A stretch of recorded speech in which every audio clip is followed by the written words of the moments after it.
Sir market ಇಂದ ಕುರಿ ತರ್ತೀರಲ್ಲ ನೀವು ಹಾಂ ಸರ್. ಹೆಂಗ್ ತರ್ತೀರಾ ಹಂಗೆ ಕಟ್ತೀರಾ ಅಥವಾ ತಂದು ಸುಮ್ನೆ ದೊಡ್ಡವು ಸಣ್ಣವು ಅಂತ ಡಿವೈಡ್ ಮಾಡಿ ಎಲ್ಲ ಕಟ್ಬಿಡ್ತೀರಾ? ಸರ್ ಮಾರ್ಕೆಟಿಂದ ಬಂದವು ಹೆಂಗೆ ಬಂದಿರ್ತಾವೆ ಹಂಗೆ ಕಟ್ತೀನಿ. ನಾವೆಲ್ಲ ಇಲ್ಲಿ ಮರಿ ಸೆಟ್ ಆದ್ಮೇಲೆ ಒಂದು 15-20 ದಿನ ಬಿಟ್ಟು ಮರಿ ನಮ್ಮ ಶೆಡ್ಡಿಗೆ ಸೆಟ್ ಆಯಿತು ಅಂದರೆ ಸ್ನಾನ ಮಾಡಿಸಿ ಕಟಿಂಗ್ ಮಾಡಿಸಿ ಅವಾಗ ವೆರೈಟಿ ಮಾಡಿ ಕಟ್ತೀನಿ ಸರ್. ದೊಡ್ಡವೆಲ್ಲ ಒಂದು ಕಡೆಗೆ, ಸಣ್ಣವೆಲ್ಲ ಒಂದು ಕಡೆಗೆ. ದೊಡ್ಡವು ಬೇಗ ಬರ್ತವೆ, ಸಣ್ಣವು ನಿಧಾನಕ್ಕೆ ಬರ್ತವೆ. ಮತ್ತು ದೊಡ್ಡ ಕಾಳು ಎಲ್ಲ ಜಾಸ್ತಿ ತಿಂತವೆ, ಸಣ್ಣವು ಸ್ವಲ್ಪ ಕಾಳು ಕಡಿಮೆ ತಿಂತವೆ. ಅದರಿಂದ ದೊಡ್ಡವು ಸಣ್ಣವೆಲ್ಲ 4 ವೆರೈಟಿ ಮಾಡಿ ನಾನೇ ಕಟ್ಟಿಬಿಡ್ತೀನಿ. 4 ವೆರೈಟಿ ಮಾಡಿ ಕಟ್ತೀರಾ? ಹಾಂ ಸರ್, 4 ವೆರೈಟಿ ಮಾಡಿ ಕಟ್ಟಿಬಿಡ್ತೀನಿ. ಅದಕ್ಕೋಸ್ಕರನೇ 4 ಇದು ಮಾಡ್ತೀನಿ. 4 ಬಾಕ್ಸ್ ನಂಗೆ ಆ ತರ ಕಟ್ಟೋದ್ರಿಂದ ಇರ್ಬೋದಲ್ಲ ಜೊತೆಗೆ ಜೊತೆಗಿದ್ರೆ ತಾಣಕ್ಕೆ ಬಂದವ್ರು ಸುಮ್ಮನೆ ಎಲ್ಲಾ ಮುಡ್ತಿರ್ತಾರೆ. ಆ ತರ ದೊಡ್ಡವ್ನು ಈ ಲೈನ್ ಕೊಡ್ತೀನಿ, ಈ ಲೈನ್ ಕೊಡಕ್ ಬಂದೇವೆ ಅಂತ ಆ ಲೈನಲ್ಲೇ ನೋಡ್ಬೇಕು. ಬೇರೆ ಲೈನ್ ಎಲ್ಲ ಮುಟ್ಟಕ್ಕೆ ಅದಕ್ಕೆ ಬಿಡಲ್ಲ. ಅಂದ್ರೆ ಈಗ ಒಂದ್ ಕುರಿಗೆ ಈಗ ಈ ತರ ಹಿಂಗ್ ಮುಡ್ತಾರೆ, ಮುಟ್ಟಿ ಎಲ್ಲ ಇಜಿಕ್ತಾರೆ ಸರ್. ಎಲ್ಲ ಇಜಿಗೆ ಅದು ಮೇವು ತಿನ್ನಂಗ್ ಮಾಡ್ತಾರೆ. ಅದಕ್ಕೆ ಕೊಡಕ್ ಬಂದಿರೋನೆ ನಾವು 1, 2, 3, 4 ಹೆಂಗ್ ಮಾಡ್ಕೊಂಡು ಫಸ್ಟಿಗೆ ಕೊಡ್ತೀನಿ. ಆಮೇಲೆ ಸೆಕೆಂಡ್ ಸ್ಟೇಜ್ ಬೈ ಸ್ಟೇಜ್ ಕೊಟ್ಕೊಂತ ಹೋಗ್ತೀವಿ ಸರ್. ಸರ್ ಆಮೇಲೆ ಒಂದೊಂದು ಫಾರಮ್ಗಳ ನೋಡಿರ್ತೀನಿ, ಒಂದು ಕುರಿ ಇನ್ನೊಂದು ಕುರಿ ತುಪ್ಪಡಾನ್ ತಿಂದ್ಬಿಟ್ಟಿರ್ತದೆ. ಇಲ್ಲ ಸರ್, ಇಲ್ಲಿ ಯಾವತ್ತು ಅವಕ್ಕಾಗಿಲ್ಲ. ನಾವೆಲ್ಲ ಕ್ಯಾಲ್ಸಿಯಮ್, ಲಿವರ್ ಟಾನಿಕ್ ಅವಕ್ಕೆ ಏನು ಬೇಕೋ ಎಲ್ಲ ಡಾಕ್ಟ್ರ್ ಮಾಹಿತಿ ಪ್ರಕಾರ ಕೊಡ್ತೀವಲ್ಲ. ಇಲ್ಲಿ ಆ ಥರದ್ದು ಎಂದು ತುಪ್ಪಡ ತಿನ್ನೋದು ಇನ್ನೊಂದು ಉಣ್ಣೆ ಯಾವುದಿಲ್ಲ ಸರ್. ನಾವು ಉಣ್ಣೆಗೂ ಐವರ್ಮ್ಯಾಕ್ಟಿನ್ ಅಂತ ಬರುತ್ತೆ, 2 ತಿಂಗಳಿಗೆ ಒಂದ್ಸರಿ ಕೊಟ್ಕೊಂತೀನಿ. ಇದುವರೆಗೂ ಶೆಡ್ಡಲ್ಲಿ 9 ವರ್ಷ ಆಯ್ತು ನಾವು ಉಣ್ಣೆ ಅನ್ನೋದು ನೋಡೇ ಇಲ್ಲ ನಮ್ಮ ಶೆಡ್ ಒಳಗೆ. ಎಲ್ಲ ಆತ್ಮೀಯ ಬಂಧು ಮಿತ್ರರಿಗೆ ನಮಸ್ಕಾರ. ಇಲ್ಲಿ ನನ್ನ ಹಿಂದ್ಗಡೆ ಶೆಡ್ ಕಾಣಿಸ್ತಿದೆಯಲ್ಲ, ಇದರಲ್ಲಿ 4 ವರ್ಷ ಕುರಿ ಸಾಕಾಣಿಕೆ ಮಾಡಿದ್ರು. ಅಂದರೆ ವರ್ಷಕ್ಕೆ 2 ಬ್ಯಾಚ್ ಮಾಡ್ತಾರೆ, ಒಂದು ಜಾತ್ರೆಗೊಂದು ಬಕ್ರೀದಿಗೊಂದು. ಈ ಶೆಡ್ಡಲ್ಲಿ 4 ವರ್ಷಕ್ಕೆ 80 ಕುರಿ. ಅಂದರೆ ಒಂದೊಂದು ಕುರಿ ಸಾಕಾಣಿಕೆ ಮೇನ್ ಬಂದುಬಿಟ್ಟು ರೇಷ್ಮೆ ಸೊಪ್ಪಿಂದನೇ ಕುರಿ ಸಾಕಾಣಿಕೆ ಮಾಡೋದು. ಪ್ರತಿಯೊಂದು ಈ ವಿಡಿಯೋದಲ್ಲಿ ತಿಳಿಸ್ಕೊಡ್ತೀನಿ. ನಮ್ಮ ಚಾನಲ್ನ ಸಬ್ಸ್ಕ್ರೈಬರ್ ಮಾಡಿಲ್ಲ ಅಂದರೆ ಮಾಡ್ಕೊಳ್ರಿ. ಆ ಸ್ಟಾರ್ಟಿಂಗ್ 4 ವರ್ಷ ಸಾಕಾಣಿಕೆ ಮಾಡಿ ಶೆಡ್ ತೋರಿಸ್ತೀನಿ ಬನ್ನಿ. ಇದೇ ನೋಡಿರಿ ಶೆಡ್. ಇದರಲ್ಲೇ ನೆಲದಲ್ಲೇ 4 ವರ್ಷ ಕುರಿ ಸಾಕಾಣಿಕೆ ಮಾಡಿದರು. ಇದೇನಿದೆ ಇದರಲ್ಲಿ 4 ವರ್ಷ ಕುರಿ ಸಾಕಾಣಿಕೆ ಮಾಡಿ ಮನೆ ಹತ್ರನೂ 1 ವರ್ಷನೋ 1.5 ವರ್ಷನೋ ಮಾಡಿದ್ರಂತೆ. 2 ವರ್ಷ ಮನೆ ಹತ್ರ ನೋಡ್ರಿ 2 ವರ್ಷ ಮಾಡಿದ್ರಂತೆ. ಇದೇ ಇದರಲ್ಲಿ 4 ವರ್ಷ 80 ಕುರಿ ಸಾಕಾಣಿಕೆ ಮಾಡ್ಕೊಂಡು, ಅಂದರೆ ವರ್ಷಕ್ಕೆ 2 ಬ್ಯಾಚು ಇದು ಮಾಡ್ಕೊಂಡು ಈಗ ಎಂಥ ಒಳ್ಳೆ ಶೆಡ್ ಮಾಡ್ಕೊಂಡಿದ್ದಾರೆ. ಮಾಡೋದಾದರೆ ಹಿಂಗೆ ಮಾಡಿ ಸ್ಟಾರ್ಟಿಂಗೇ ಬಂಡವಾಳ ಹಾಕಿ ಮಾಡಿ ಕೈ ಸುಟ್ಕೊಂಡು ಭಾಳ ಈ ಥರದ್ದು ಈ ದೊಡ್ಡ ಶೆಡ್ಡಲ್ಲಿ ಈಗ ಸ್ಟಾರ್ಟ್ ಮಾಡ್ಕೊಂಡಿದ್ದಾರೆ.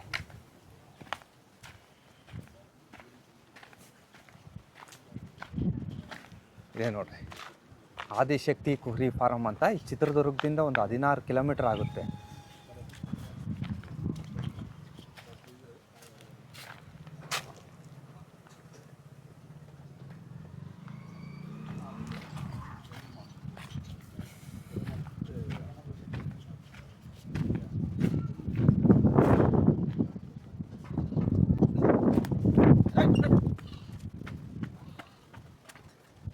ಈಗ ಟೋಟಲ್ 120 ಕುರಿ ಸಾಕಾಣಿಕೆ ಮಾಡ್ತಿದ್ದಾರೆ. ಬರೀ ಮಾತಾಡ್ಸೋಣ ಅಣ್ಣಾರನ್ನ. ಸರ್ ಒಂದು ಸ್ವಲ್ಪ ಕಿರು ಪರಿಚಯ ಮಾಡಿಕೊಡ್ತೀರಾ? ಸರ್ ನಮಸ್ತೆ ಸರ್. ನಮ್ಮ ಚಿತ್ರದುರ್ಗ ತಾಲೂಕು ಚಿತ್ರದುರ್ಗ ಜಿಲ್ಲೆ ತುರ್ನೂರು ಹೋಬಳಿ ಹುಣಸೆಕಟ್ಟೆ ಗ್ರಾಮ, ಆದಿಶಕ್ತಿ ಶೀ ಫಾರಮ್ ಅಂತ ನಮ್ಮ ಫಾರಮ್ನ ಹೆಸರು. ಸರ್ ಈಗ ಎಷ್ಟು ವರ್ಷದಿಂದ ಮಾಡ್ತಿದ್ದೀರಾ? ಇಲ್ಲಿಗಾಗಲೇ 9ನೇ ವರ್ಷ ಇದು. ಮನೆ ಮುಂದೆ 2 ವರ್ಷ ಸಾಕಿದ್ವಿ. ಆ ಕಡೆ ಹಳೆ ಶೆಡ್ನೇ ಒಂದು 4 ವರ್ಷ. ಇದು ಆಲೆ 2 ವರ್ಷಕ್ಕೆ ಈಗ 1.5 ವರ್ಷ 2 ವರ್ಷ ಆಯ್ತು ಇದು ಮಾಡಿಸಿ. ಇವಾಗ ಇಲ್ಲಿ ಹೈಟೆಕ್ ಶೆಡ್ಡಲ್ಲೇ ಮಾಡ್ತಿದ್ದೀವಿ ಸರ್. ನಾನು ಸ್ಟಾರ್ಟಿಂಗ್ ಬಂದಾಗ ಇನ್ನೂ ನೆಲದ ಮೇಲೆ ಆ ಕಡೆ ಶೆಡ್ಡಲ್ಲೇ ಆ ಕಡೆ ಶೆಡ್ ಹಳೆ ಶೆಡ್ಡಲ್ಲೇ ಮಾಡ್ತಿದ್ವಿ ಸರ್ ನೀವು ಫಸ್ಟ್ನೇ ವಿಡಿಯೋದಲ್ಲಿ ಬಂದಾಗ. ಸರ್ ಈಗ ವರ್ಷಕ್ಕೆ ಎಷ್ಟು ಬ್ಯಾಚ್ ಮಾಡ್ತೀರಾ? ವರ್ಷಕ್ಕೆ 2 ಬ್ಯಾಚ್ ಸರ್. ಸೂನೆ ಹಬ್ಬ ಜಾತ್ರೆಗಳಿಗೆ ಮತ್ತು ಬಕ್ರೀದಿಗೆ 2 ಬ್ಯಾಚ್ ಮಾಡೋದು ಸರ್. ಈಗಿರೋ ಕುರಿಗಳು ಯಾವ ಶೂನ್ಯಾಗ ಅಥವಾ ಬಕ್ರೀದಿಗ ಸರ್? ಇವು ಶೂನ್ಯಕ್ಕೆ ಹೋಗ್ತಾರೆ. ಡಿಸೆಂಬರ್ನಿಂದ ನಾವು ಹೋಗ್ತಿರ್ತವೆ. ಸೆಪ್ಟೆಂಬರ್ನಿಂದ ಸಣ್ಣಕ್ಕೆ ಹೋಗ್ತಿರ್ತವೆ. ಡಿಸೆಂಬರ್ ಜನವರಿ ಜಾಸ್ತಿ ಸೇಲ್ ಆಗ್ತವೆ ಸರ್. ಇವೇನು ಬಕ್ರೀದ್ ಹಬ್ಬದ ಥರ ಏನು ಜಾತ್ರೆಗೆ ಅಲ್ಲಾಗಬೇಕು ಆ ಥರ ಅಂತ ಏನಿಲ್ಲ ಅಲ್ಲ ಸರ್? ಇಲ್ಲ, ಗಟ್ಟಿಮುಟ್ಟಾಗೆ ತೂಕ ಇದ್ರೆ ಸರ್. ಇದೇನು ಅಲ್ಲೂ ಯಾರು ಕೇಳಲ್ಲ ಜಾತ್ರೆಗಳಿಗೆ. ಒಳ್ಳೆ ಸೈಜು ಮತ್ತು ಚೆನ್ನಾಗಿ ತೂಕ ಇದ್ರೆ ಆಯ್ತು ಸರ್. ಈಗ ಆಲ್ರೆಡಿ ಎಷ್ಟು ಕುರಿ ಇದಾವೆ? ಈಗ 120 ಕುರಿ ಶೆಡ್ಡಲ್ಲಿದೆ ಸರ್. ಆಮೇಲೆ ನೀವು ಬಕ್ರೀದ್ ಆದಮೇಲೆ ಎಷ್ಟು ದಿನಕ್ಕೆ ತಂದುಬಿಟ್ರಿ? ಬಕ್ರೀದ್ ಆದ ನೆಕ್ಸ್ಟ್ ವಾರನೇ ತರ್ತೀವಿ. 2-3 ವಾರ ಬೇಕು ಸರ್. ಅವನ್ನೆಲ್ಲ ಒಂದೇ ದಿನ 120 ತರಕ್ಕಲ್ಲ, 2-3 ವಾರದಲ್ಲಿ 120 ನಾವು ಶೇಖರಣೆ ಮಾಡ್ಕೊಂತೀವಿ. ಹಬ್ಬ ಎಲ್ಲ ಆಗಿ ಮಾರಿದ ಮೇಲೆ 1 ತಿಂಗಳು ಆ ಥರ ಬಿಡ್ತಾರೆ ಶೆಡ್ನ, 2-2 ತಿಂಗಳ. ಯಾಕೆ ನೀವು ಬಿಡಲಿಲ್ಲ? ಇಲ್ಲ, ನಾವು ಬಿಡಲ್ಲ ಸರ್. ನಮ್ಮ ಮೇವು ಇರೋದ್ರಿಂದ ಬಿಟ್ಟ ಸುಮ್ಮನೆ ಟೈಮ್ ವೇಸ್ಟ್ ಆಗುತ್ತೆ. ಅದಕ್ಕೆ ದುಡ್ಡು ಇರುತ್ತಲ್ಲ, ಮರಿ ತಂದ್ಕೊಂಡು ನಾವು ಬಂದೇ ಬಿಡ್ತಾವೆ. 1 ತಿಂಗಳು ಸುಮ್ಮನೆ ಟೈಮ್ ವೇಸ್ಟ್ ಮಾಡಲ್ಲ. 120 ಕುರಿನ ಎಷ್ಟು ಟೈಮ್ ತಂದ್ರಿ? 120 ಕುರಿನ 3 ಟೈಮಿಗೆ ತಗೊಂಡೆ ಸರ್. 3 ಟೈಮಿಗೆ? 3 ಸಂತೆಗೆ ತಗೊಂಡೆ. ಯಾವ್ಯಾವ ಮಾರ್ಕೆಟ್ ಸರ್? ಚಿತ್ರದುರ್ಗ ಮಾರ್ಕೆಟಲ್ಲೇ ತಗೊಂಡೆ 3 ವಾರ. 3 ವಾರ ಚಿತ್ರದುರ್ಗ? 3 ವಾರ ಚಿತ್ರದುರ್ಗ ಮಾರ್ಕೆಟಲ್ಲಿ ತಗೊಂಡೆ. ಹಿರಿಯೂರಿಗೆ ಹೋಗ್ತಿರ್ತೀನಿ. ಈ ಸಾರಿ ಏನು ಹಿರಿಯೂರಿಗೆ ಹೋಗಲ್ಲ, ಇಲ್ಲೇ ಚಿತ್ರದುರ್ಗದಲ್ಲೇ ತಗೊಂಡೆ. ಎಲ್ಲ ಎಷ್ಟು ತಿಂಗಳು ಮರಿ ಆಯ್ಕೆ ಮಾಡ್ಕೊಂಡು? ಇವು ಅಲ್ಲೇ 4 ರಿಂದ 5 ತಿಂಗಳು ಮರಿ. ಹೆಚ್ಚು ಕಡಿಮೆ ಇರ್ತಾವೆ, ಸಣ್ಣವಿದಾವೆ ದೊಡ್ಡವಿದಾವೆ, ಸಟ್ಟದಲ್ಲಿ ಬರ್ತಾವಲ್ಲ ಎಲ್ಲ ಸೇರ್ತಾವೆ ಅಂತೀನಿ. ನಾನು ಈಗ ಅವನ್ನೆಲ್ಲ ಐಟಮ್ ಮಾಡಿ ಕಟ್ಕೊಂತೀನಿ, ದೊಡ್ಡ ಒಂದು ಕಡೆಗೆ ಸಣ್ಣ ಒಂದು ಕಡೆಗೆ ಕಟ್ಕೊಂತೀನಿ. ಎಲ್ಲ ಏನು ರೇಟ್ ಬಿದ್ದು ಸರ್ ಅವಾಗ? ಎಲ್ಲ ಆವ್ರೇಜ್ 11,000 ಬಿದ್ದಿದ್ದಾವೆ. 10,000 ತಗೊಂಡಿನಿ, 11,000 ತಗೊಂಡಿನಿ, 11,500 ತಗೊಂಡಿನಿ, ಆವ್ರೇಜ್ 11,000 ಬಿದ್ದಿದ್ದಾವೆ. ಅವರೇಜ್ 11,000. ಹಾಂ ಸರ್, 10ರಿಂದ 11,000 ಬಿದ್ದಿದ್ದಾವೆ. 10ರಿಂದ 11,000 ಬಿದ್ದಿದೆ ಸರ್. ಅಂದ್ರೆ ಇನ್ನೂ ಯಾವ ಕಟಿಂಗ್ ಆಗಿಲ್ಲ? ಇನ್ನು ಕಟಿಂಗ್ ಆಗಲ್ಲ ಸರ್, ಇವಾಗ ಕಟಿಂಗ್ ಮಾಡಬೇಕು. ಎಲ್ಲ ನಮ್ಮ ಶೆಡ್ಡಿಗೆ ಬಂದು ಶೆಟ್ ಆಗ್ಬೇಕು ಫಸ್ಟ್ ಮರಿಗಳು. ಫಸ್ಟ್ ಬಂದ ತಕ್ಷಣ ಡಿವಾರ್ಮಿಂಗ್ ಹಾಕ್ತೀವಿ. ಡಿವಾರ್ಮಿಂಗ್ ಆದಮೇಲೆ ಇದು ಬ್ರೂಟಾನ್ ಲಿವರ್ ಟಾನಿಕ್ ಹಾಕ್ಕೊಂತೀವಿ. ಅದಾದಮೇಲೆ ಒಂದು ವ್ಯಾಕ್ಸಿನ್ ಎಲ್ಲ ಮಾಡ್ಕೊಂತೀವಿ, ET, HS, PPR ಅವೆಲ್ಲ ಸೆಟ್ಟಿಂಗ್ ಆದಮೇಲೆ ಅವನ್ನ ಸ್ನಾನ ಮಾಡಿಸಿ ಕಟಿಂಗ್ ಮಾಡ್ತಾರೆ. ಅವರೇಜು ನೀವು ಈಗ ಶೂನ್ಯ ಹಬ್ಬಕ್ಕೆ ಎಲ್ಲ ಏನು ರೇಟಿಗೆ ಹೋಗ್ಬೋದು? ಎಲ್ಲ 20,000 ಮೇಲೆ ಸರ್, 20ರಿಂದ 23,000ವರೆಗೂ ಮಾಡ್ತೀವಿ. ನಮಗೆ ಒಂದು ಮರಿ ಲೈವ್ ವೇಟ್ 45 kg ಬಂತಂದ್ರೆ ಯಾವ ಬೇಕಾದ್ರೂ ಕೊಡ್ತೀವಿ ಸರ್. ಇಂಥ ದಿನಕ್ಕೆ ಅಂತನೇನಿಲ್ಲ, 45 kg ಬರ್ಬೇಕು ಮರಿ ಲೈವ್ ವೇಟ್. 45 kg ಬಂದ್ಮೇಲೆ ಮಾರ್ತೀರಾ? 45 kg ಬಂದ್ಮೇಲೆ ಮಾರಾಟ ಯಾವ ಬೇಕಾದ್ರೂ ಮಾಡ್ತೀವಿ ಸರ್. ಈ ಸತಿ ಹಬ್ಬಕ್ಕೆ ಖಾಲಿ ಆಗ್ಬಿಡ್ತವೆ? ಎಲ್ಲ ಹಬ್ಬಕ್ಕೆ ಖಾಲಿ ಆಗ್ಬಿಡ್ತದೆ ಸರ್. ಒಂದು ವರ್ಷನೂ ನಿಮ್ಗೆ ಯಾವತ್ತೂ ಫಾರಮಲ್ಲಿ ಉಳಿದಿಲ್ಲ? ನಮ್ಗೆ ಯಾವತ್ತೂ ಮಾರ್ಕೆಟಿಂಗ್ ತೊಂದರೆನೇ ಇಲ್ಲ. ಇಲ್ಲಿ 3 ಬೀಡು ವ್ಯಾಪಾರದವರಿಗೆ ಕೊಡೋಕ್ಕಾಗಿಲ್ಲ, ಬರೀ ಡೈರೆಕ್ಟ್ ಕಸ್ಟಮರ್ ಅಫ್ಷಲ್ಗೆ ಕೊಡ್ತಿದ್ವಿ. 1 ಬಂದರೂ ಕೊಡ್ತೀವಿ, 2 ಬಂದರೂ ಕೊಡ್ತೀವಿ, 10 ಬಂದರೂ ಕೊಡ್ತೀವಿ, ಇಡೀ ಶೆಡ್ ಕೇಳಿದ್ರೂ ಕೊಡ್ತೀವಿ. ಬರೀ ಡೈರೆಕ್ಟ್ ಕಸ್ಟಮರ್ಗೆ ಕೊಡೋದ್ರಿಂದ ನಮಗೆ ಲಾಭ ಚೆನ್ನಾಗಿ ಆಗ್ತಿತ್ತು. ಲಾಭ ಚೆನ್ನಾಗಿ ಆಗ್ತಿದೆ. ಹಾಂ ಸರ್. ಸರ್, ಈ ಸತಿ ಬಕ್ರೀದಿಗೆ ಯಾವ ಉಳಿಲಿಲ್ಲ? ಬಕ್ರೀದಿಗೆ 60 ಇದ್ದು 60 ಖಾಲಿ ಮಾಡಿ. ಅದಕ್ಕೆ ನಮ್ಮ ಮುಂಚೆ ಭೇಟಿ ಹಬ್ಬಕ್ಕೆ 60 ಮಾರಿದ್ದೆ. ಬಕ್ರೀದ್ ನಮ್ಮ ಮುಸ್ಲಿಮರು ಆತ್ಮೀಯರಿದ್ದಾರೆ, ಅವ್ರಿಗೆ ಕೊಡ್ಲೇಬೇಕು ಮರಿ, ಅವ್ರಿಗಂತ 60 ರಿಸರ್ವೇಷನ್ ಇಟ್ಟಿದ್ದೆ. 2 ತಿಂಗಳ ಮುಂಚೆನೇ ಬುಕ್ಕಿಂಗ್ ಮಾಡಿ ನಮ್ಗೆ ಅಡ್ವಾನ್ಸ್ ಕೊಟ್ಟು ಹೋಗಿರ್ತಾರೆ. ಅವ್ರ ಹಬ್ಬಕ್ಕೆ ಕರೆಕ್ಟ್ ಆಗಿ ನಮ್ಮ ದುಡ್ಡು ಏನೈತೆ ಕೊಟ್ಟು ಅವ್ರ ಮರಿ ಹಿಡ್ಕೊಂಡು ಹೋಗ್ತಾರೆ. ಅಂದ್ರೆ ಅವತ್ತಿನ ಬಂದಿದ್ದ ದಿವಸದ ರೇಟ್ ಆಗುತ್ತೆ ತೂಕ? ರೇಟ್ ಆಗುತ್ತೆ. ನಾವೆಲ್ಲ ಅವರೇಜ್ ಮಾಡಿ ಕೊಡ್ತೀವಿ. ಅದನ್ನ ಸಾಕೋದೆಲ್ಲ ಎಷ್ಟಾಗುತ್ತೆ ಏನಂತ. ಲೈವ್ ವೇಟ್ ಬಂದ್ರೆ ಲೈವ್ ವೇಟ್ ಕೊಡ್ತೀವಿ, ಪೀಸ್ ಲೆಕ್ಕದ ಬಂದ್ರೆ ಪೀಸ್ ಲೆಕ್ಕನ ಕೊಡ್ತಾರೆ. ಸರ್, ಈಗ ನೀವು ಇಷ್ಟೊಷ್ಟಿಂದ ಆರಿಸ್ತಿದ್ದೀರಲ್ಲ, ನಮ್ಮ ದುರ್ಗ ಸುತ್ತಮುತ್ತ ನಿಮಗೆ ಯಾವ ಮಾರ್ಕೆಟ್ ಇಷ್ಟ ಆಗುತ್ತೆ? ನಮಗೆ ದುರ್ಗನೇ ದೊಡ್ಡ ಮಾರ್ಕೆಟ್ ಸರ್. ನಮ್ಮ ದುರ್ಗನೇ ಭಾಳ ದೊಡ್ಡ ಮಾರ್ಕೆಟ್, ಭಾಳ ಮರಿಗಳು ಬರ್ತವೆ. ಒಂದಲ್ಲ 2 ವಾರ ಸಮಾಧಾನದಲ್ಲಿ ಓಡಾಡ್ತಾ ಅಂದ್ರೆ ದುರ್ಗದಲ್ಲಿ ಬೇಕಾದಷ್ಟು ಮರಿ ಬರ್ತವೆ, ಹೊರಗಡೆ ಹೋಗೋ ಅವಶ್ಯಕತೆನೇ ಇರಲ್ಲ. ಹೆಂಗಿತ್ತು ಈ ವಾರ ಮರಿ ರೇಟ್? ಇಷ್ಟ ಆಯ್ತಾ ಅಥವಾ ಜಾಸ್ತಿ? ಅಲ್ಲ, ಮರಿ ರೇಟ್ ಯಾವಾಗಲೂ ಜಾಸ್ತಿನೇ ಇರುತ್ತೆ. ಸಾಕ ಮರಿ ರೇಟ್ ಜಾಸ್ತಿ, ತೂಕದ ಮರಿ ಬೇರೆ ಲೆಕ್ಕ ಇರುತ್ತೆ. ಸಾಕ ಮರಿ ಯಾವಾಗಲೂ ರೇಟ್ ಕಡಿಮೆ ಆಗೋದಿಲ್ಲ ಸರ್, ಸುಮ್ಮನೆ ಡೌನ್ ಆಗುತ್ತೆ ಅಂತ ಹೇಳ್ತಾರೆ. ಸಾಕ ಮರಿ ಸಾಕಾಣಿಕೆ ಮಾಡೋರು ಭಾಳ ಆಗಿರೋದ್ರಿಂದ ಸಾಕ ಮರಿಗೆ ಯಾವಾಗಲೂ ಡಿಮ್ಯಾಂಡ್ ಜಾಸ್ತಿ ಇರುತ್ತೆ. ನಿಮ್ಮ ಕುರಿ ಸಾಕಾಣಿಕೆಗಳಿಗೆ ಏನು ಇಂಪಾರ್ಟೆಂಟ್ ಕೊಡ್ತೀರಾ ಸರ್ ನಿಮ್ಮ ಫಾರಮಲ್ಲಿ? ಇಂಪಾರ್ಟೆಂಟ್ ಅಂದ್ರೆ ರೇಷ್ಮೆ ಸೊಪ್ಪು ಹಾಕ್ತೀವಿ, ರಾಗಿ ಹುಲ್ಲು ಹಾಕ್ತೀವಿ. ರೇಷ್ಮೆ ಸೊಪ್ಪಿ ಮರಿ ಇದು ಮಾಂಸ ಅಭಿವೃದ್ಧಿ ಭಾಳ ಚೆನ್ನಾಗಾಗುತ್ತೆ. ಜೊತೆ ಸಪೋರ್ಟಿ ರಾಗಿ ಹುಲ್ಲು, ಒಂದು ಮೇವು ಚೇಂಜ್ ಇರಲ್ಲ ಅಂತ ರಾಗಿ ಹುಲ್ಲು ಕೊಡ್ತೀವಿ. ಬೇರೆ ಯಾವ ಮೇವನೇ ಕೊಡಲ್ಲ. ಶೇಂಗಾ ಕಡ್ಡಿ ಅದೆಲ್ಲ ಕೊಟ್ಟರೆ ನಮಗೆ ಖರ್ಚು ಜಾಸ್ತಿ ಬರ್ತದೆ. ಅದರಿಂದ ರೇಷ್ಮೆ 3 ಎಕರೆ ರೇಷ್ಮೆ ಬೆಳೆಸ್ಕೊಂಡಿದ್ವಿ, ಅದ್ರ ಜೊತೆ ರಾಗಿ ಹುಲ್ಲು ಕೊಂಡ್ಕೊಂಡು ಕೊಡ್ತೀವಿ ಸರ್. ರೇಷ್ಮೆ ಎಷ್ಟು ಟೈಮ್ ಕೊಡ್ತೀರಾ? ರೇಷ್ಮೆ ದಿನಕ್ಕೆ ಒಂದೇ ಟೈಮ್. ಕಾಳು ಮಾತ್ರ ದಿನ ಬೆಳಗ್ಗೆನೇ ಕೊಡ್ತೀನಿ. ಫಸ್ಟ್ 100 ಗ್ರಾಮ್ ಕೊಡ್ತೀನಿ, ಆಮೇಲೆ ಸೆಟ್ ಆದಂಗೆಲ್ಲ 200, 300, 400, ಈಗ 100 ಗ್ರಾಮ್ ಜಾಸ್ತಿ ಮಾಡ್ಕೊಂಡು 500ಕ್ಕೆ ಒಂದು ಸ್ಟಾಪ್ ಕೊಡ್ತೀನಿ. ಆಮೇಲೆ 2 ಟೈಮ್ ಕೊಡ್ತೀನಿ. ನಮ್ಮ ಮಾರದ 2 ತಿಂಗಳಿದ್ದಂಗೆ ಬೆಳಗ್ಗೆ 300, ಸಾಯಂಕಾಲ 300, ಹಂಗೆ 700, 800 ಗ್ರಾಮಿನವರೆಗೆ ತಿಂತಾರೆ ಸರ್. ನಮ್ಮ ನಾಟಿ ಕುರಿಗಳು 800 ಗ್ರಾಮ್ ಅಷ್ಟೇ ತಿನ್ನೋದು. ರೇಷ್ಮೆ ಸೊಪ್ಪು ಯಾವ ಟೈಮಲ್ಲಿ ಕೊಡ್ತೀರಾ? ರೇಷ್ಮೆ ಸೊಪ್ಪು ಬೆಳಗ್ಗೆ ಕರೆಂಟ್ ನೋಡ್ಕೊಂಡು ಚಾಪ್ ಮಾಡಿ ಕರೆಂಟ್ 12 ಗಂಟೆ ಒಳಗೇ ಕೊಡ್ತೀವಿ. 9ರಿಂದ 12 ಗಂಟೆ ಒಳಗೆ ರೇಷ್ಮೆ ಕೊಟ್ಬಿಡ್ತಾರೆ. ಈಗ ಕಾಳು ಐಟಮ್ ಕೊಡ್ತೀನಿ ಅಂದರೆ ಎಷ್ಟು ನಮೂನಿ ಕಾಳು ಇರುತ್ತೆ? ಕಾಳು ಒಂದೇ ಮೆಕ್ಕೆಜೋಳ ಬಿಟ್ಟರೆ ಬೇರೆ ಏನೂ ಕೊಡಲ್ಲ. ಕೆಲವರೆಲ್ಲ ಫುಡ್ ಹಾಕ್ತಾರೆ. ಫುಡ್ಡಿಗೆ ಮರಿ ಚೆನ್ನಾಗಿ ಬರ್ತವೆ. ಭಾಳ ಮರಿಗೆ ಫುಡ್ ಕೊಟ್ಟರೆ ಖರ್ಚು ಜಾಸ್ತಿ ಆಗುತ್ತೆ ಅಂತ ಮೆಕ್ಕೆಜೋಳ ನಾವು ಹೊಲದಲ್ಲೇ ಸ್ವಂತ ಬೆಳಿತೀವಿ, ಅದರಿಂದ ಬರೀ ಮೆಕ್ಕೆಜೋಳನೇ ಕೊಡೋದು. ನಾನು ನುಚ್ಚೋರ್ಸ್ ಕೊಡ್ತೀರಾ? ಡೈರೆಕ್ಟ್ ಹಂಗೆ ಕೊಡ್ತೀವಿ. ನಾವು ದೊಡ್ಡ ಮರಿ ತಾಣೋದ್ರಿಂದ ನುಚ್ಚಿಂದ ಅವಶ್ಯಕತೆ ಏನಿರಲ್ಲ, ನಾವು ಡೈರೆಕ್ಟ್ ಕಾಳೇ ಕೊಡ್ತೀನಿ. ಅಂದ್ರೆ 10,000 ರೂಪಾಯಿ ಮೇಲ್ ಮರಿ ತಾಣದ್ರಿಂದ, ಅಂದ್ರೆ ಈ ತರ ಕೊಂಬ್ ಬಂದಿರ್ತಾವಲ್ಲ 10,000 ರೂಪಾಯಿ ಮರಿಗಳಿಗೆ, ಇಂಥ ಮರಿಗಳೇ ಡೈರೆಕ್ಟ್ ಆಗಿ ಕೊಡ್ಬೋದು? ಡೈರೆಕ್ಟ್ ಆಗಿ ಕೊಡ್ಬೋದು ಸರ್, ಜೀರ್ಣ ಆಗುತ್ತೆ ಅಂತ ತೊಂದರೆ ಇಲ್ಲ. ಯಾವತ್ತನ್ನ ನೀವು ಡೈರೆಕ್ಟ್ ಆಗಿ ಕೊಟ್ಟ ನಿಮ್ಮ ಫಾರಮ್ನಾಗ ಹೊಟ್ಟೆ ಉಬ್ರ ಬಂದಿದ್ಯಾ? ಇಲ್ಲ, ಯಾವತ್ತು ಆರೋಗ್ಯ ತೊಂದರೆ ಏನೂ ಆಗಿಲ್ಲ. ನಾವು ವ್ಯಾಕ್ಸಿನ್ ಅಡ್ವಾನ್ಸ್ ಮಾಡಿಸ್ಕೊಳ್ಳೋದ್ರಿಂದ ನಮ್ಗೆ ಅಂತ ಆರೋಗ್ಯ ತೊಂದರೆ ಏನು ಕಂಡು ಬಂದಿಲ್ಲ. ನವಂಬರ್ ಡಿಸೆಂಬರಲ್ಲಿ ಸ್ವಲ್ಪ ಬ್ಲೂಟಾಂಗ್ ಅದೆಲ್ಲ ಬರುತ್ತೆ, ಅವಾಗ ವ್ಯಾಕ್ಸಿನ್ ಮಾಡ್ಕೊಂಡ್ರೆ ಏನೋ ತೊಂದರೆ ಆಗಲ್ಲ. ಅಲ್ಲ, ನಾನು ಕೇಳ್ತಿರೋದು ಈಗ ಮೆಕ್ಕೆಜೋಳ ಕೊಡ್ತೀರಲ್ಲ, ಅದನ್ನ ತಿಂದು ಹೊಟ್ಟೆ ಉಬ್ರ ಬರೋದು ಆ ಥರ ಏನಾಗಿಲ್ಲ? ಇಲ್ಲ ಸರ್, ಮೆಕ್ಕೆಜೋಳದಿಂದ ಯಾವತ್ತು ಹೊಟ್ಟೆ ಉಬ್ರ ಅಜೀರ್ಣ ಯಾವುದೂ ಆಗಿಲ್ಲ. ಫಸ್ಟಿಗೆ ಸ್ವಲ್ಪನೇ ಕೊಡಬೇಕು, 100 ಗ್ರಾಮ್ನಿಂದ ಸ್ಟಾರ್ಟ್ ಮಾಡಿ 200, 300 ಅವು ಸೆಟ್ ಆದಂಗೆಲ್ಲ 100 ಗ್ರಾಮ್ ಜಾಸ್ತಿ, ವಾರ 100 ಗ್ರಾಮ್ ಜಾಸ್ತಿ ಮಾಡ್ಕೊಂಡು ಹೋಗ್ಬೇಕು. ಅದರಿಂದ ಅವಕ್ಕೆ ಬಾಡಿಗೆ ಅಡ್ಜಸ್ಟ್ ಆದರೆ ಯಾವುದೇ ತೊಂದರೆ ಇದುವರೆಗೂ ಆಗಿಲ್ಲ. ಕುರಿಗಳನ್ನ ಸಾಕಾಣಿಕೆ ಮಾಡ್ತಾ ಯಾವಾಗ ನಾವು ಇಂಪ್ರೂವ್ಮೆಂಟ್ ಆಗ್ಯದಾವಿಲ್ಲ ಅಂತ ತೂಕ ಮಾಡ್ತಿರ್ತೀರಾ?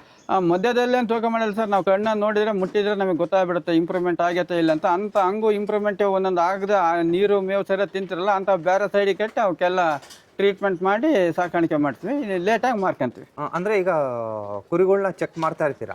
ಕುರಿಗಳು ದಿನನಿತ್ಯ ಬೆಳಗ್ಗೆ ಸಾಯಂಕಾಲ ಚೆಕ್ ಮಾಡ್ತಾನೆ ಇರ್ಬೇಕು ಸರ್, ಮಾಡ್ತಲೇ ಇರ್ತೀವಿ. ಯಾಕಂದರೆ ನಾವು ಫಸ್ಟ್ ಬೆಳಗ್ಗೆ ಕಾಳು ತಗೊಂಡ ತಕ್ಷಣ ಯಾವ ಮರಿ ಎದ್ದು ಹೇಳ್ತಿಲ್ಲ ಅನ್ನೋದು ನಮ್ಗೆ ಆರೋಗ್ಯ ಅನಾರೋಗ್ಯ ಅವಾಗಲೇ ಗೊತ್ತಾಗ್ಬಿಡುತ್ತೆ.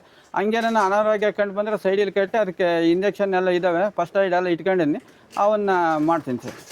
ಆಮೇಲೆ ನಾನು ಸುತ್ತಮುತ್ತ ನೋಡ್ದಂಗೆ ನಿಮ್ಮೂರಲ್ಲಿ ಮಾತ್ರ ಒಂದು ಸ್ವಲ್ಪ ರೇಷ್ಮೆ ಸೊಪ್ಪು ಕೊಟ್ಟು ಕುರಿಗಳನ್ನ ಚೆನ್ನಾಗಿ ಸಾಕ್ತೀರಾ ನೀವು ಸೇರಿ. ಬೇರೆ ಕಡೆ ಎಲ್ಲ ರೇಷ್ಮೆ ಸೊಪ್ಪಿಗೆ ಕುರಿ ಬರಲ್ಲ, ತಿನ್ನಲ್ಲ ಅಂತಾರೆ, ಮತ್ತೆ ಕಾಯಿಲೆ ಬರ್ತವೆ ಅಂತಾರೆ. ನಿಮ್ದು ಏನದು ಗುಟ್ಟದು? ರೇಷ್ಮೆ ಸೊಪ್ಪು ಎಲ್ಲರೂ ಹೇಳ್ತಾರೆ ರೇಷ್ಮೆ ಹಸಿಮೇವಿಗೆ ಬರೋದೇ ಇಲ್ಲ. ಎಲ್ಲ ನಾನು ಯೂಟ್ಯೂಬರ್ಸ್ ಎಲ್ಲ ನೋಡ್ತೀನಿ, ಇಡೀ ರಾಜ್ಯದಾಗ ಎಲ್ಲರೂ ಹೇಳ್ತಾರೆ ಹಸಿಮೇವು ಹಾಕಿದ್ರೆ ಮರಿಗಳು ಗ್ರೌತ್ ಬರಲ್ಲ, ಉಚ್ಕೊಂತವೆ ಅಂತ. ಅದ್ರಾಗ ಹಸಿಮೇವು ಅಂದ್ರೆ ಎಲ್ಲದೂ ಬರಲ್ಲ. ರೇಷ್ಮೆ ಸೊಪ್ಪು ಶೆಡೆ ಸೊಪ್ಪಿಗೆ ಮಾತ್ರ ಗ್ರೌತ್ ಚೆನ್ನಾಗಿ ಬರ್ತವೆ. ಬೇರೆ ನೇಪಿಯರು, ಸೂಪರ್ ನೇಪಿಯರು, ಇದು ಆಸ್ಟ್ರೇಲಿಯಾ ನೇಪಿಯರು, ಗಿಣಿ ಹುಲ್ಲು ಈ ಥರದ್ದು ಕೊಟ್ಟರೆ ಗ್ರೌತ್ ಬರಲ್ಲ. ಅದಕ್ಕೆ ರೇಷ್ಮೆಗೆ ನಮಗೆ ಎಂದೂ ಯಾವತ್ತೂ ತೊಂದರೆ ಆಗಿಲ್ಲ. ಅದು ರೇಷ್ಮೆಗೆ ಭಾಳ ಚೆನ್ನಾಗಿ ಮೈ ಬರುತ್ತೆ, ಫ್ಯಾಟೇಜ್ ಚೆನ್ನಾಗಿ ಕಟ್ಟುತ್ತೆ, ರೇಷ್ಮೆಯಿಂದ ಭಾಳ ಚೆನ್ನಾಗಿ ಅಭಿವೃದ್ಧಿ ಆಗ್ತದೆ ಸರ್. ಗ್ರೌತ್ ಎಲ್ಲ ಭಾಳ ಚೆನ್ನಾಗಿ ಬರುತ್ತೆ. ಆ ರೇಷ್ಮೆ ಸೊಪ್ಪನ್ನ ಹೆಂಗೆ ಬೆಳಿತೀರಾ ನೀವು? ಏನಾನ ಔಷಧಿ ಹೊಡೆದು ಬೆಳಿತೀರಾ ಅಥವಾ ಆರ್ಗ್ಯಾನಿಕ್ ಏನಾನ ಕೊಟ್ಟು ಮಾಡ್ತೀರಾ, ಅಥವಾ ನಮ್ಮ ಸಾಕು ಪ್ರಾಣಿಯಿಂದ ಮೂತ್ರದಿಂದ ಬರೋದು ಗಂಜಲ ಇರ್ಬೋದು ಅದನ್ನೇನೋ ಕೊಟ್ಟು ಆ ಥರ ಏನಾನ ಬೆಳಿತೀರಾ, ಸುಮ್ಮನೆ ರೇಷ್ಮೆ ಸೊಪ್ಪು ಬೆಳಿತೀರಾ? ಸುಮ್ಮನೆ ರೇಷ್ಮೆ ಸೊಪ್ಪು ಅಂದರೆ ಇದುವರೆಗೆ ಯಾವುದೋ ಒಂದು ಕೀಟನಾಶಕ ಆಗಲಿ ಒಂದು ಗೊಬ್ಬರ ಆಗಲಿ ಕೊಟ್ಟಿಲ್ಲ ಸರ್. ಅದು ಕೀಟನಾಶಕ ಅದು ಹೊಡೆದ್ರೆ ಹುಚ್ಚೋದು ಅದು ಬರುತ್ತೆ. ಅದಕ್ಕೆ ಬರೀ ಆರ್ಗ್ಯಾನಿಕ್ ಆಗಲ್ಲೇ ಬಳಸ್ತೀನಿ. ಈಗ ರೇಷ್ಮೆ ಹಾಕಿ 5 ರಿಂದ 6 ವರ್ಷ ಆಯಿತು, ನಾನು ಒನ್ ಟೈಮ್ ಒಂದು ಇಡೀ ಗೊಬ್ಬರ ಕೊಟ್ಟಿಲ್ಲ, ಒಂದು ಸಾರಿನೂ ಸ್ಪ್ರೇ ಕೊಟ್ಟಿಲ್ಲ. ಅದು ಎಷ್ಟು ಬರುತ್ತೋ ಅಷ್ಟು ಸೊಪ್ಪನ್ನ ತಗೊಂಡು ನಾನು ಮರಿಗಳಿಗೆ ಹಾಕ್ತೀನಿ ಸರ್.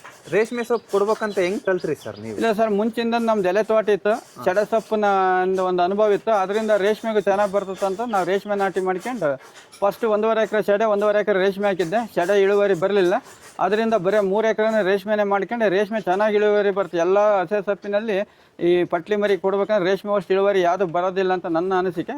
ಅದರಿಂದ ರೇಷ್ಮೆ ಸೊಪ್ಪನ್ನೇ ಅವಕ್ಕೆ ಕೊಡ್ತೀನಿ. ಶೆಡ್ ಎಷ್ಟು ಅಡಿ ಉದ್ದ ಇದೆ? ಈ ಶೆಡ್ ಸರ್ 63 ಅಡಿ ಉದ್ದ ಇದೆ, 27 ಅಡಿ ಅಗಲ ಇದೆ. ಕೂಡಿದ್ರೆ 200 ಮರಿ ಇರ್ತದೆ. ನಾವು 2 ಅಡಿಗೆ ಒಂದು ಕಟ್ಟೆ ಹಾಕೋದ್ರಿಂದ 120 ಮರಿ ಕಟ್ಟೆ ಹಾಕೋಕೆ ಇರ್ತದೆ ಸರ್. ಆಮೇಲೆ ಈ ಶೆಡ್ಡಲ್ಲಿ ಏನೇನು ತಪ್ಪು ಮಾಡ್ಕೊಂಡ್ರಿ ನೀವು? ಇಲ್ಲ, ಈ ಥರ ಮಾಡಿಸ್ಬಾರ್ದಾಗಿತ್ತು, ಈ ಥರ ಮಾಡಿಸಿದ್ರೆ ಚೆನ್ನಾಗಿತ್ತು ಅಂತ ಏನಾನ ಇದೆಯಾ? ಅಲ್ಲ, ಇದು ಫಸ್ಟ್ ಒಂದು 3 ಲೈನ್ 2 ಲೈನ್ ಕಟ್ ಮಾಡಿ ಒಂದು ಅರ್ಧ ಶೆಡ್ನ ಬಾಕ್ಸ್ ಮಾಡಿದ್ವಿ, 3 ಬಾಕ್ಸ್. ಆ ಬಾಕ್ಸಲ್ಲಿ ಮರಿ ಗ್ರೋತ್ ಬರಲಿಲ್ಲ, ಅದಕ್ಕೆ ಅದನ್ನ ಎಕ್ಸ್ಚೇಂಜ್ ಮಾಡಿಸ್ಕೊಂಡ್ವಿ. ತಿರ್ಗೆಲ್ಲ ಇನ್ನು ಎಲ್ಲ ಮರಿನ ಕಟ್ಟೆ ಹಾಕಂಗೆ ಮಾಡಿಸ್ಕೊಂಡಿದ್ದೀನಿ. ಅಂದ್ರೆ ಚೌಕಟ್ಟು ಮಾಡಿಸಿದ್ದು ಸರ್. 3ನಲ್ಲಿ 3 ಬಾಕ್ಸ್ ಇದಾವೆ. ಈಗ ಓದ್ಲಿ ಹೊರಗಿತ್ತು, ಅದು ಮರಿ ಗ್ರೋತ್ ಬರಲ್ಲ. ಒಂದಕ್ಕೊಂದು ಹತ್ತಾಡ್ತವೆ ಮತ್ತೆ ಗುದ್ದಾಡ್ತವೆ.